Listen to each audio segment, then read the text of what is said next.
Valentine's day ପ୍ରେମ, ଗୋଲାପ, chocolate ଏବଂ ପ୍ରତିଜ୍ଞାର ଦିନ। କିନ୍ତୁ କିଛି ପ୍ରେମ କେବେ ଜୀବିତ ହୁଏ ନାହିଁ ଏବଂ ଯେଉଁ ପ୍ରେମ ମରିଯାଏ ସେ କେବେ ଛାଡ଼ିକି ଯାଏ ନାହିଁ। ଏହା ହେଉଛି ଏକ ଏମିତି ରାତିର କାହାଣୀ ଯେଉଁଠି ପ୍ରେମ ଓ ମୃତ୍ୟୁ ମିଶି ଏକ ଭୟଙ୍କର ରୂପ ନେଇଥିଲେ। ନମସ୍କାର ଦର୍ଶକ ବନ୍ଧୁ, ମୁଁ ଚିତ୍ତରଞ୍ଜନ ଏବଂ ଆପଣ ଦେଖୁଛନ୍ତି ଚିତ୍ତ ସର୍ଟସ୍ ଏ ହରର ପୋଡକାଷ୍ଟ। ଏ କାହାଣୀର ମୁଖ୍ୟ ଚରିତ୍ର ରବି ଏବଂ ଅନନ୍ୟା। କଲେଜ ଦିନଠାରୁ ଦୁହେଁ ଦୁହିଁଙ୍କୁ ବହୁତ ଭଲ ପାଉଥିଲେ ଆଉ ପ୍ରତ୍ୟେକ ବର୍ଷ ଭ୍ୟାଲେଣ୍ଟାଇନ୍ସ ଡେରେ ରବି ଅନନ୍ୟାକୁ ସହରଠାରୁ ବହୁତ ଦୂର ଜଙ୍ଗଲ ପାଖରେ ଥିବା ଏକ ପୁରୁଣା ଝିଲ୍ ନିକଟକୁ ନେଇଯାଉଥିଲା। ଏ ବର୍ଷ ସେ ଅନନ୍ୟା ପାଇଁ ଏକ ସ୍ପେଶିଆଲ ସରପ୍ରାଇଜ୍ ପ୍ଲାନ୍ କରିଥିଲା, କ୍ୟାଣ୍ଡେଲ ଲାଇଟ୍ କେକ୍ ଏବଂ ଗୋଟିଏ ରିଙ୍ଗ୍।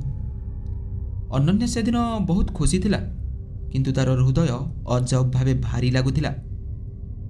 ଝିଲ୍ ନିକଟକୁ ପହଞ୍ଚିବା ସହିତ ପବନଟା ହଠାତ୍ ଥଣ୍ଡା ହୋଇଗଲା ଏବଂ ପାଣି ସମ୍ପୂର୍ଣ୍ଣ ନୀରବ। ମନେ ହେଉଥିଲା ଯେପରି ସେ ମଧ୍ୟ ନିଶ୍ୱାସ ନେଉନି। ଅନନ୍ୟା ଧୀରେ କହିଲା, ରବି, ତୁମକୁ ଏହି ଜାଗାଟା ଆଜି କିଛି ଅଜବ ଲାଗୁନି? ଆଉ ରବି ହସି କହିଲା, ଭୟ ନଥିଲେ ପ୍ରେମରେ ମଜା କ'ଣ? ତାପରେ ରବି ଯେତେବେଳେ କ୍ୟାଣ୍ଡେଲ ଜଳାଇଲା, ହଠାତ୍ ଜୋରରେ ଗୋଟେ ପବନ ହେଲା ଆଉ ସମସ୍ତ କ୍ୟାଣ୍ଡେଲ ଲିଭିଗଲା। ତାପରେ ଝିଲ୍ର ଅପର ପାର୍ଶ୍ୱରୁ ଏକ ଝିଅର ହସ ଶୁଣାଗଲା।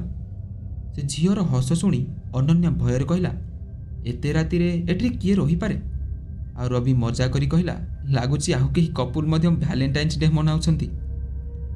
କିନ୍ତୁ ସେ ହସ ବହୁତ ଲମ୍ବା ଥିଲା ଏବଂ ତା ଭିତରେ ଖୁସି କମ୍ ଆଉ ବେଦନା ଅଧିକ ଥିଲା।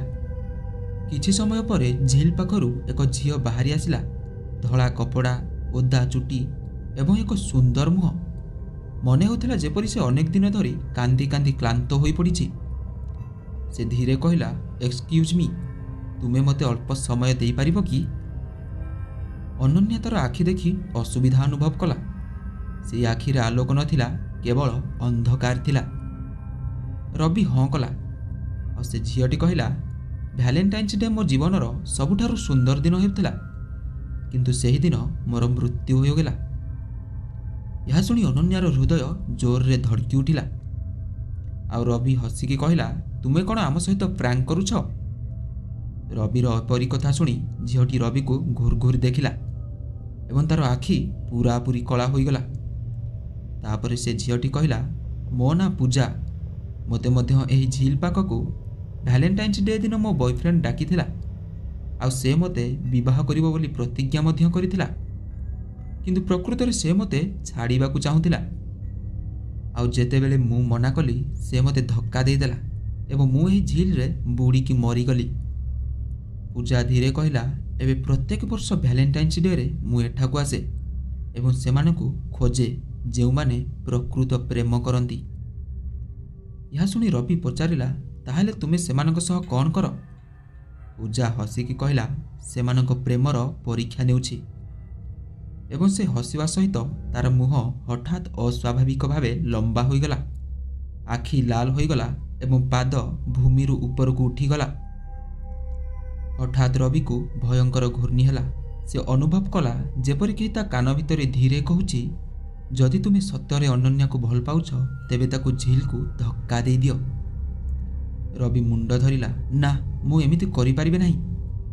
ଅନନ୍ୟା ରବିର ହାତ ଧରିଲା ଆଉ କହିଲା, ରବି, ଚାଲ ଏବେ ଆମେ ଏଠାରୁ ଚାଲିଯିବା, ମୋତେ କିଛି ଭଲ ଲାଗୁନି।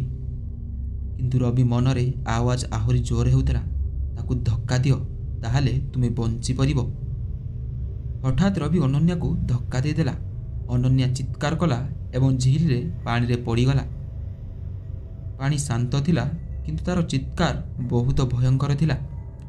ରବି ଆଖି ବନ୍ଦ କରିଦେଲା ଆଉ ତାପରେ ହଠାତ୍ ସବୁ କିଛି ଶାନ୍ତ ହୋଇଗଲା। ରବି ଧୀରେ ଧୀରେ ଆଖି ଖୋଲିଲା। ଅନନ୍ୟା ଝିଲ୍ କୂଳରେ ଦଣ୍ଡାୟମାନ ଥିଲା, ସମ୍ପୂର୍ଣ୍ଣ ଶୁଖା କପଡ଼ାରେ ଆଉ ସମ୍ପୂର୍ଣ୍ଣ ଶାନ୍ତ ମୁହଁରେ। ରବି କାନ୍ଦି କାନ୍ଦି କହିଲା, ଅନନ୍ୟା, ତୁମେ ବଞ୍ଚିଛ? ଆଉ ଅନନ୍ୟା ଧୀରେ ହସି କହିଲା, ହଁ, ମୁଁ ବଞ୍ଚିଛି, କିନ୍ତୁ ତୁମେ ନୁହଁ। ରବି ହଠାତ୍ ତାର ଛାତିରେ ଭୟଙ୍କର ବେଦନା ଅନୁଭବ କଲା। ସେ ତଳକୁ ଦେଖିଲା, ତା ଛାତିରୁ ରକ୍ତ ବହୁଥିଲା। ସେ ଝିଲ୍ର ପାଣିରେ ଦେଖିଲା, ସେଠାରେ ଅନନ୍ୟା ନୁହେଁ, କେବଳ ତାହାର ନିଜ ମୃତଦେହ ହିଁ ଭାସୁଥିଲା। ସେହି ସଫେଦ କପଡ଼ାର ଝିଅ ପୂଜା ତା ପଛରେ ଦଣ୍ଡାୟମାନ ଥିଲା। ସେ କହିଲା, ତୁମେ ତୁମ ପ୍ରେମର ପରୀକ୍ଷା ଦେଇଥିଲ ଏବଂ ତୁମେ ହାରିଗଲ। ରବି ଭୂମି ଉପରେ ଢଳି ପଡ଼ିଲା। ତା ଆଖି ଆଗରେ ସବୁକିଛି ଅନ୍ଧାର ହୋଇଗଲା। ପରଦିନ ସକାଳେ ଲୋକମାନେ ଝିଲ୍ ପାଖରେ ଏକ ଯୁବକର ଲାଶ ପାଇଲେ। ତା ହାତରେ ଏକ ରିଙ୍ଗ ଥିଲା ଏବଂ ତାର ଫୋନ୍ର ଶେଷ ସନ୍ଦେଶ ଲେଖାଥିଲା, ହାପି ଭ୍ୟାଲେଣ୍ଟାଇନ୍ସ ଡେ ଅନନ୍ୟା। ଆଜି ମୁଁ ତୁମକୁ ସବୁଠାରୁ ଅଧିକ ଭଲ ପାଉଛି। କିନ୍ତୁ ଅନନ୍ୟାର କୌଣସି ସନ୍ଧାନ ମିଳିଲା ନାହିଁ। କିଛି ଲୋକ କୁହନ୍ତି ପ୍ରତ୍ୟେକ ଭ୍ୟାଲେଣ୍ଟାଇନ୍ସ ଡେ ରାତିରେ ସେହି ଝିଲ୍ ପାଖରେ ଏକ ଯୁବକ ଏବଂ ଏକ ଯୁବତୀ ହାତ ଧରି ଦଣ୍ଡାୟମାନ ଦେଖାଯାଆନ୍ତି ଏବଂ ଯେ କେହି ତାଙ୍କୁ ପାଖକୁ ଯାଏ ସେ ପରବର୍ତ୍ତୀ ଭ୍ୟାଲେଣ୍ଟାଇନ୍ସ ଡେ କେବେ ଦେଖିପାରେ ନାହିଁ। ତେବେ ଦର୍ଶକ ବନ୍ଧୁ, ଯଦି ଆପଣଙ୍କୁ ଆଜିର ଏହି ଭିଡ଼ିଓଟି ଭଲ ଲାଗିଲା ତେବେ ଭିଡ଼ିଓଟିକୁ ଗୋଟେ ଲାଇକ୍, ଚ୍ୟାନେଲକୁ ସବସ୍କ୍ରାଇବ୍ ଏବଂ ଭିଡ଼ିଓଟିକୁ ସେୟାର କରିବାକୁ ଜମାରୁ ଭୁଲିବେନି।